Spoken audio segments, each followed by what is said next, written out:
कि नबी पाक दे नाम नु चमके ते सुभान अल्लाह रख साम के घर विच कम आउणा सुबह उठ के ते सीने लाए सुनू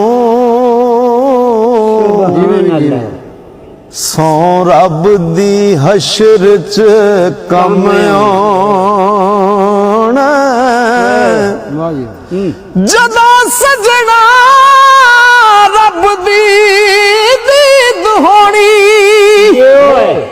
बन के नूर नजर च कम आउणा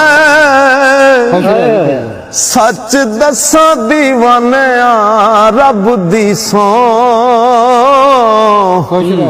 नाम नबी दा कब्र च कम आउणा।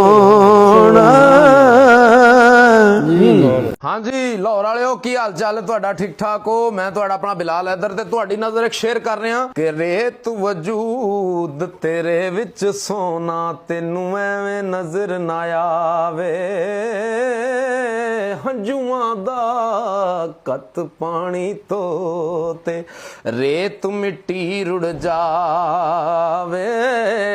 मैं आ रहा तुहानू आरफाना कलाम सुनाने वास्ते लाहौर बहरिया टाउन आस्ताना आलिया दरवेश कोट। इस महफल की सदारत पीर सैयद बोधे शाह सरकार कर रहे ने 7 जून दिन 2 बजे। मैं आ रहा तुहानू खसूसी आरफाना कलाम सुनाने वास्ते ते जिन्हें भी मेरे सुनने वाले हो वेखण वाले हो जरूर तशरीफ लियाओ। बहुत शुक्रिया।